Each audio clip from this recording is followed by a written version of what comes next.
देखिए, वक्फ अधिनियम के संशोधन की जो चर्चा चल रही है, निश्चित तौर पे हमारी मोदी सरकार ने हमेशा मुस्लिम समाज के डेवलपमेंट के लिए ईमानदारी से काम किया है।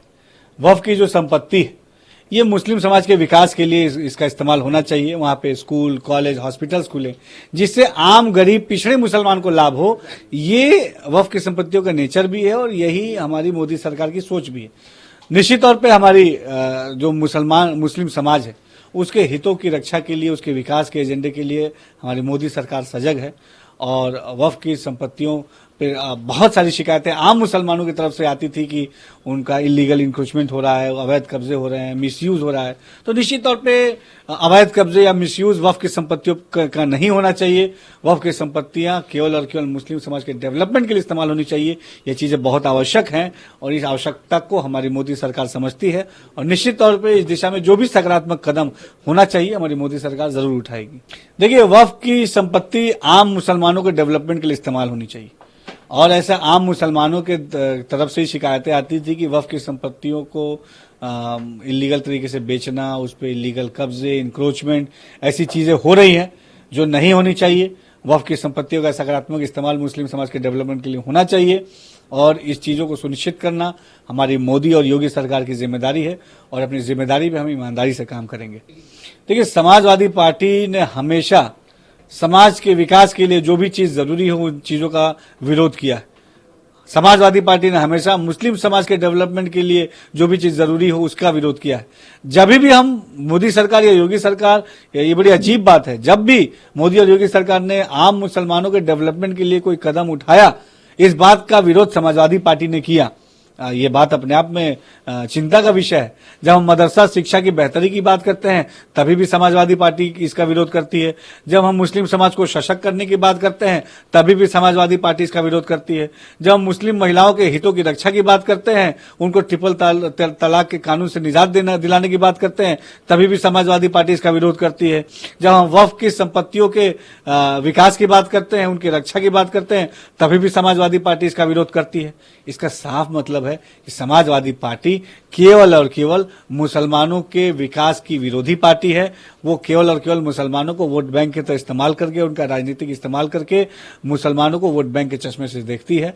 मुसलमान समाजवादी पार्टी का असली चाल चरित्र और चेहरा जानता है और मुसलमानों के सामने समाजवादी पार्टी का असली चेहरा वो उजागर हो चुका है। वक्फ एक्ट, जो वक्फ की संपत्तियों को संरक्षण करने के लिए बनाया गया था, वक्फ बोर्ड, उसके लिए काम कर रहा था। लेकिन कांग्रेस की जहां जहां सरकारें बनी, देश में कांग्रेस की सरकार ने जब अमेंडमेंट किए तो इसको एक वक्फ माफिया या लैंड माफिया संस्था बना दिया, जिसकी वजह से इतनी शक्तियां वक्फ बोर्डों को दे दी कि उन्होंने मनमाने तरीके से जो संपत्ति को जैसे चाहा वैसे अपने यहां इंदराज कर लिया। उसके बाद उसकी सुनवाई भी अपने ही अदालत में शुरू कर दिया। उन्होंने एक अदालत भी अपनी लगाना शुरू कर दी।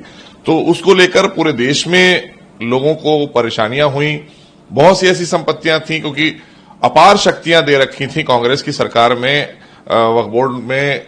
इस शक्तियों का दुरुपयोग इतना हुआ कि आम जनता उससे परेशान हुई और मुसलमानों का तो इससे कोई लेना देना रहा ही नहीं।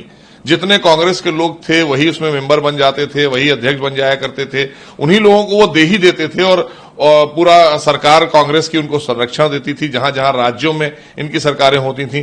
तो उससे कोई फायदा हमारे मुस्लिम समाज को नहीं होता था और जो भी संपत्ति ये लोग चाहते थे अपने कब्जा करना होती थी, उसको वक्फ में ले आते थे और वक्फ में लाकर कब्जा कर लेते थे और उसके बाद मनमाने तरीके से वक्फ बोर्ड से खुद ले लिया करते थे। तो इसलिए जो मनमाने ढंग से चले वक्फ बोर्ड और उनको मनमानी शक्तियां प्रदान की थी कांग्रेस ने, ये एक तुष्टीकरण का परिचय है उनका। क्योंकि जिस तरह से वो विशेष समुदाय या किसी एक धर्म विशेष के लिए काम करने के लिए जानी जाती है कांग्रेस, अगर उनको मौका मिलता तो वो यहां तक की शक्तियां देने को तैयार थे कि अगर कल को वक्फ बोर्ड ये दावा करता कि ये संसद सदन मेरा है, तो हो सकता है कि संसद सदन भी कांग्रेस उनको दे देती कि ठीक है, आप कह रहे हैं तो ये आपका है। तो इतनी शक्तियां उन्होंने दे दी थी। इतनी शक्तियां तो दुनिया के किसी देश में नहीं है, सऊदी अरब में नहीं है, ओमान में नहीं है।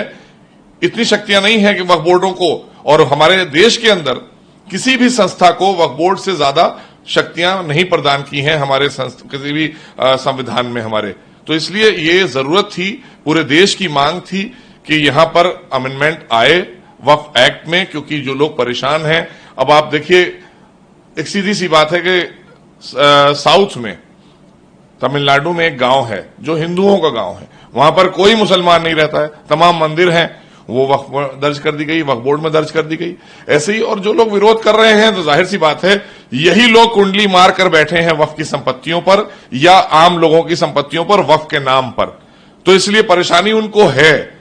हम तो वक्फ के उत्थान की भी बात कर रहे हैं और वक्फ के न्याय की भी बात कर रहे हैं कि जो संपत्तियां वक्फ में गलत तरीके से इंदराज की हैं, मनमाने तरीके से वक्फ बोर्डों ने अपने यहां इंदराज की हैं या रजिस्टर करी हैं और उनमें उनको न्याय नहीं मिल पा रहा है, तो उनको न्याय मिले, क्योंकि वो किसी भी जगह पर जाके अपनी बात कह सकें, ताकि हमारे प्रशासनिक अधिकारियों के पास जाएं, शासन को अपना पत्र दें। वक्फ बोर्ड में तो सुनवाई में कोई फायदा उन्हें मिला नहीं कभी और उसका नुकसान ही हुआ है। तो इसलिए ये एक्ट जो आ रहा है, अमेंडमेंट एक्ट, इसका आना बहुत जरूरी था, क्योंकि भारतीय जनता पार्टी ने हमेशा जनहित के लिए जो भी फैसले किए, आदरणीय मोदी सरकार ने जनहित के लिए किए हैं, चाहे वो 370 हो और चाहे ट्रिपल तलाक हो, और सबका विरोध किया है विपक्ष के लोगों ने। और वक्फ का विरोध करने वाले तो वही वक्फ के भूमाफिया हैं जिन्होंने वक्फ की संपत्तियों को कब्जा करके रखा हुआ है। इसलिए ये जब आ रहा है और अब जो भी चीजें आ रही हैं सामने निकलकर, तो उसमें एक चीज ये भी आएगी कि इनसे भी पूछा जा सकता है कि इतनी संपत्तियां आप कहां से लाए। ये वक्फ बोर्ड की संपत्तियां अगर हैं तो उन्हें भी तो इसका हिसाब देना होगा, इसका स्पष्टीकरण देना होगा। और अब जो भी संपत्तियां वक्फ होंगी वो नए सत्यापन के साथ होंगी, बगैर सत्यापन के नहीं होंगी। और वेरिफिकेशन भी होगा बहुत सी उन संपत्तियों का जिन पर दावा है दो पक्षों का, कि एक हिंदू पक्ष का दावा है, एक तरफ मुसलमान पक्ष का दावा है, तो उन संपत्तियों को भी उनका निस्तारण किया जा सके, उसको लेकर भी जरूरी है। और हमारी तमाम मुस्लिम माताएं बहनें जो वंचित रही हैं, वक्फ के तमाम ऐसे कानून बनाए गए कि जिसमें उनको उनके अधिकार ही नहीं दिए गए, ना उनका वेलफेयर किया गया, ना उनको कोई उसका कल्याण हुआ उनका, तो उनको भी अधिकार दिए जाएंगे। इसमें इस तरह के भी प्रोविजन लाए गए हैं। तो जाहिर सी बात है कि ये जनहित के लिए है, देश हित के लिए है और आम हमारे दबे कुचले पिछड़े मुसलमानों के लिए। संशोधन सरकार इसलिए लाती है कि जब पूरे देश में किसी भी चीज के लिए आवाज उठती है कि तो उसमें बेहतर व्यवस्था देने के लिए, बेहतर न्याय मिले लोगों को, उसके लिए संशोधन लाए जाते हैं। और इससे पहले कांग्रेस लाई थी, लेकिन कांग्रेस ने अपने फायदे के लिए और अपने लोगों को फायदा पहुंचाने के लिए अमेंडमेंट में जो अपार शक्तियां दे दी थी बोर्ड को, वक्फ बोर्ड जो चल रहे थे वो अपार शक्तियों पर चल रहे थे, मनमाने ढंग से वो अपने को अपना मालिक समझ बैठते थे। वहां पे जो लोग बैठते थे वो कांग्रेस के ही लोग थे। जब जब वहां पर आप उठाकर देखेंगे कांग्रेस के लोग या उनसे मिलीजुली सरकारें जिन राज्यों में रही हों, जैसे उत्तर प्रदेश है, यहां समाजवादी पार्टी की सरकार रही, तो समाजवादी पार्टी के जितने भी हमारे मुस्लिम नेता हैं, अगर आप सर्वे करा लीजिए, पता करा लीजिए, तो सबसे ज्यादा उनके पास वक्फ की संपत्तियां मिलेंगी, आज भी मिलेंगी, क्योंकि उनसे किसी ने पूछा नहीं। ज्यादातर ऐसे कुछ मुस्लिम धर्मगुरु हैं जो बहुत बड़ी बड़ी संपत्तियां वक्फ की लेकर बैठे हुए हैं, तो विरोध तो वो करेंगे। विरोध इसलिए करेंगे क्योंकि जैसे सुनने में आता है कि आप तेलंगाना में अगर जाएं, हैदराबाद की बात करें, तो वहां पर असदुद्दीन ओवैसी साहब विरोध करते हैं, तो बताया ये भी जाता है कि 3,000 करोड़ से ज्यादा की 3,000 करोड़ रुपए से ज्यादा की संपत्तियां असदुद्दीन ओवैसी और उनके लोगों के पास में है वक्फ की, तो उन्हें तो परेशानी होगी ना, क्योंकि ये संपत्तियां किसकी हैं, ये जवाबदेही भी तो होगी ना उनकी। और जो हमारे तमाम और लोग हैं, अब ये बाबा साहब के संविधान की बात करते हैं, तो बाबा साहब के समानता के संविधान को किनारे रखते हुए ये विशेषता का अधिकार दे रहे हैं ना कांग्रेस के लोग। तो ये बाबा साहब के संविधान में विश्वास रखने वाले लोग तो नहीं है। भारतीय जनता पार्टी तो सबका साथ, सबका विकास, सबका विश्वास और सबके प्रयास पर, उस नीति पर काम कर रही है कि सबको न्याय मिले, किसी के साथ अन्याय ना हो। तो इसलिए अगर बोर्डों की मंशा साफ होती तो यही बोर्ड है, इन्होंने जहां कॉमर्शियल प्लेसेस पर मस्जिदें थी वहां पर तोड़कर बाकायदा नीचे इन्होंने मार्केट क्यों बनाए हैं मस्जिदों के नीचे, एक नहीं हजारों मस्जिदें, क्योंकि उत्तर प्रदेश में ही खाली 1,30,000 वक्फ की संपत्तियां हैं। तो मैं यहां के ही तमाम ऐसी मस्जिदें जानता हूं जिनको तोड़कर वक्फ बोर्डों ने नीचे उसके व्यवसायिक कॉम्प्लेक्स बनवाए हैं और मस्जिदें ऊपर कर दी हैं। तो इस पर कभी नहीं बोलेंगे कोई धर्मगुरु। लेकिन ये अमेंडमेंट एक्ट क्यों आ रहा है, ये अमेंडमेंट क्यों आ रहा है, ये तो साहब मुसलमानों के खिलाफ है। तो ये मस्जिदें जो तोड़ रहे थे, ये लोग क्या थे, निजी फायदे के लिए मस्जिदें जो तोड़ रहे हैं, तो उनकी मंशा तो साफ है कि उन्हें पैसा चाहिए है, उन्हें और किसी चीज से मतलब नहीं है, न मुसलमानों के वेलफेयर का मतलब है उसमें, क्योंकि वक्त तो मुसलमानों के वेलफेयर के लिए, चैरिटी के लिए किए गए थे।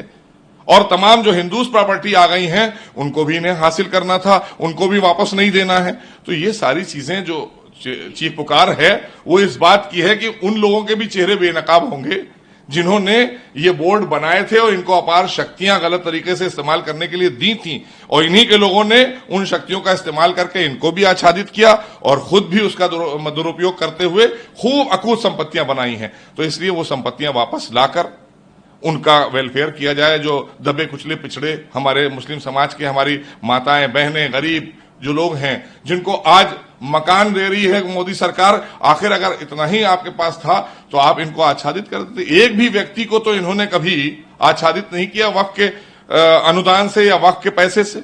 एक भी कोई बोर्ड बता दे कि हमने 4 बच्चों को पढ़ा दिया है या 4 बेटियों की शादी करा दी है वक्फ के पैसे से, कुछ नहीं। खाली बंदरबांट हुई है, लूट हुई है और गरीबों का वोट तो लिया गया, उनको उनका हक नहीं दिया गया। और वक्फ बोर्ड गरीबों के लिए बनाए गए थे और वक्फ बोर्ड संरक्षण देने के लिए बनाए गए थे, अधिकार के लिए, किसी के छीन लेने के लिए नहीं बनाए गए थे। तो इसलिए इनके अधिकारों पर अंकुश लगाया जाएगा और लोगों को न्याय दिया जाएगा। ये निरंकुश बोर्ड जो है ये कैसे इन पर अंकुश लगाया जा सके उसका अमेंडमेंट है ताकि लोगों को न्याय मिल सके।